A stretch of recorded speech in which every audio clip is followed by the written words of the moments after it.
Last ನೀವು crime ರೇಟ್ನ ತೆಗೆದು ನೋಡಿ ಪ್ರಕರಣಗಳು, ಈ ಯೂಟ್ಯೂಬ್ ಚಾನಲ್ಗಳು ಜಾಸ್ತಿ ಆಗಿದೆ ಅಷ್ಟೇ. ಅದು ಪ್ರತಿಯೊಂದು ಚಾನಲಲ್ಲಿ ಬರ್ತಾ ಇರೋದ್ರಿಂದ ಕ್ರೈಮ್ ರೇಟ್ ಅಂತ ಅನಿಸ್ತಿದೆ. ದಯವಿಟ್ಟು ನೀವೇನು ಮಾಡಬೇಕು, ಇಯರ್ ಬೈ ಇಯರ್ ಕ್ರೈಮ್ ರೇಟ್ನ ದಯವಿಟ್ಟು ತಾವು ಸ್ಟಡಿ ಮಾಡಿ. ಮೊದಲು ಕೇಸಸ್ ಎಷ್ಟಾಗಿತ್ತು, ನಾನು ನಿಮ್ಗೆ ಒಂದು ಸಿಂಪಲ್ ಎಕ್ಸಾಂಪಲ್ ಹೇಳ್ತೀನಿ. ಪೆರೇಸಂದ್ರದ ಹತ್ರ ಒಂದು ಹಳ್ಳಿಯಲ್ಲಿ ಒಂದು ದೊಡ್ಡ ಗಲಾಟೆ ಮಾಡ್ಕೊಂಡು ಎಲ್ಲ BJP ಅವರು ಊರವ್ರನ್ನೆಲ್ಲ ಕೂರಿಸಿ ಯಾರ ಮೇಲೂ ಕೇಸ್ ಆಗದಂಗೆ 2 ಅವರ್ ರಾಜಿ ಮಾಡಿಸಿ ಜೊತೆಯಲ್ಲಿರೋಣ ಅಂತ ಹೇಳ್ತಾರೆ. ಕೇಸ್ ಮಾಡಿಸ್ಲೇಬೇಕು, ದ್ವೇಷ ರಾಜಕಾರಣ ಮಾಡಲೇಬೇಕು ಅಂದರೆ ಕನಿಷ್ಠ ಅವರು 15 ದಿನ 20 ದಿನ ಸಫರ್ ಆಗೋರು. ಯಾಕೆ ಅಂದರೆ ಇಲ್ಲಿ ಫೈಟ್ ಇರೋದು ನಮಗೆ ಅಲ್ವಾ. ನನ್ನ ಪಾಡಿಗೆ ನಾನು ಬನಶಂಕರಿ 3rd ಸ್ಟೇಜಲ್ಲಿ ನಾನು ನೆಮ್ಮದಿಯಾಗಿರ್ತೀನಿ, ಅವರು ಇರೋರು ಸದಾಶಿವನಗರದಲ್ಲೂ ಇರ್ತಾರೆ. ಆದರೆ ಆ ಕ್ರೈಮ್ ರೇಟು ಕಡಿಮೆ, ಕಂಪ್ಯಾರಿಟಿವ್ಲಿ ಕಡಿಮೆ ಇದೆ. ಆದರೆ ಈಗ ಅದೇನಾಗ್ತಿದೆ, ಪ್ರೊಜೆಕ್ಷನ್ ಜಾಸ್ತಿ ಆಗ್ತಿದೆ, ಅಟೆನ್ಷನ್ ಜಾಸ್ತಿ ಆಗ್ತಿದೆ, ಹಂಗೆ ಅನ್ನಿಸ್ತಿದೆ. ದಯವಿಟ್ಟು ತಾವು ಸ್ಟಡಿ ಮಾಡಿ ನೋಡಿ. ಅದು ಕಡಿಮೆ ಇದೆ, ಬಟ್ ಆದರೂ ಆದಷ್ಟು ಕಂಟ್ರೋಲ್ ಮಾಡೋಕ್ಕೆ ಪ್ರಯತ್ನ ಪಡ್ತಿದ್ದೀವಿ.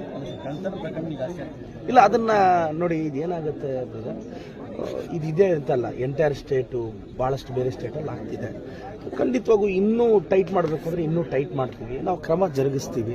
ನಮ್ಮ ಪೊಲೀಸ್ ವ್ಯವಸ್ಥೆ ಸ್ಟ್ರಾಂಗ್ ಇದೆ ಸರ್. ಅಷ್ಟು ನೀವು ನಮ್ಮ ಕೆಲವೆಲ್ಲ ದೊಡ್ಡ ಇದನ್ನ ಇನ್ಸಿಡೆಂಟ್ಗಳನ್ನ ಎಲ್ಲೆಲ್ಲಿ ಬ್ರೇಕ್ ಮಾಡಿದ್ದಾರೆ. ಅವತ್ತು ಯಾರೋ ನಮ್ಮ ಚಿಕ್ಕಬಳ್ಳಾಪುರ ಕಾನ್ಸ್ಟಿಟ್ಯೂನ್ಸಿಯಲ್ಲಿ ಒಬ್ಬರನ್ನ ಕಿಡ್ನಾಪ್ ಮಾಡ್ಕೊಂಡು ಹೋಗಿ ಇಬ್ಬರು ರಿಯಲ್ ಎಸ್ಟೇಟ್ ಅವ್ರನ್ನ ಇದು ಮಾಡಿದ್ರು. ಅವ್ರನ್ನ 3 ದಿನಕ್ಕೆ ತಂದು ಹಿಡಿದು ಕಸ್ಟಡಿಗೆ ಕಳಿಸ್ಬಿಟ್ಟಿದೀವಲ್ಲ. ಇದೆಲ್ಲ ಇದೆ. ಇನ್ನೂ ಸ್ಟ್ರಾಂಗ್ ಮಾಡಬೇಕು ಅಂದರೆ ಮಾಡ್ತೀವಿ ಖಂಡಿತವಾಗೂ. ಈಗ ನೀವು ಸಲಹೆ ಕೊಟ್ಟಿದ್ದೀರಾ, ಇನ್ನೂ ಸ್ಟ್ರಾಂಗ್ ಮಾಡಿ ಬಲಿಷ್ಠ ಮಾಡ್ತೀವಿ. ನಮ್ಮ ಪೊಲೀಸ್ ಇಲಾಖೆ ಸ್ಟ್ರಾಂಗ್ ಇದೆ ಸರ್, ಅದ್ರ ಮೇಲೆ ನನ್ನ ನಂಬಿಕೆ ಇದೆ. ತಾಲೂಕು ಆಫೀಸ್ ಮುಂದೆ ಇದುವರೆಗೂ ಯಾವುದೋ ರಾಜಕಾರಣಿಗೂ ನಮಗೆ ಬೆಂಬಲ ಕೊಟ್ಟಿಲ್ಲ ಅಂದ್ಬಿಟ್ಟು ಅವರು ಇಲ್ಲ, ಅದು ನಾನು ಹೇಳೋದು ತಾಲೂಕು ಆಫೀಸ್ ಮುಂದೆ ಖಂಡಿತವಾಗೂ ಅವ್ರು ಹೋರಾಟ ಮಾಡೋದ್ರಲ್ಲಿ ತಪ್ಪಿಲ್ಲ. ನಾನೀಗ ನೋಡಿ 2 ಊರಲ್ಲಿ ದಲಿತ ಸಮುದಾಯದವ್ರ ಕಷ್ಟ ಕೇಳಕ್ಕೆ ಅಲ್ವ ಬಂದಿರೋದು. ಎಷ್ಟು ದಿನ ಅಂತ ತಾಲೂಕು ಆಫೀಸಲ್ಲಿ ಸ್ಟ್ರೈಕ್ ಮಾಡಿದ್ರೆ ನ್ಯಾಯ ಸಿಗುತ್ತೆ? ಖಂಡಿತವಾಗೂ ಅವ್ರ ಹೋರಾಟಕ್ಕೆ ನಾನು ಗೌರವ ಕೊಡ್ತೀನಿ, ಬೆಲೆ ಕೊಡ್ತೀನಿ, ಅವ್ರ ಮನವಿನೂ ನಾನು ಸ್ವೀಕರಿಸ್ತೀನಿ. ಆದರೆ ದಲಿತರಿಗೆ ನ್ಯಾಯ ಸಿಗೋದು ತಾಲೂಕು ಕಚೇರಿ ಹತ್ರ ಸ್ಟ್ರೈಕ್ ಮಾಡಿದಾಗಲ್ಲ, ಹಳ್ಳಿಯಲ್ಲಿ ಬಂದಾಗ. ಇವತ್ತು ನೋಡಿ, ನಾನು ಸುತ್ತಿರೋ 2 ಊರಲ್ಲೂ ದಲಿತ ಸಮುದಾಯದವರೇ ಇದ್ದಾರೆ, ಅವ್ರ ಕಷ್ಟ ಕೇಳಕ್ಕೆ ಬಂದಿದ್ದೀನಿ. ನಾನು ಹೇಳೋದು ಅದನ್ನು ಒಂದು ಸ್ಟ್ರೈಕ್ ಮಾಡಿ ಹಂಗೆ ಹೇಳೋದಕ್ಕಿಂತ ಅದನ್ನೇ ಬಂದು ನಾವು ಹೇಳ್ಬೋದಲ್ಲ. ಅಣ್ಣ ಹಿಂಗಲ್ಲ, ನಾವು 100 ಹಳ್ಳಿ ಸುತ್ತಿದ್ದೀವಲ್ಲ, ಜಾಸ್ತಿ ದಲಿತ ಸಮುದಾಯದ ಹಳ್ಳಿಗಳಿಗೆ ಹೋಗ್ತಿದ್ವಲ್ಲ.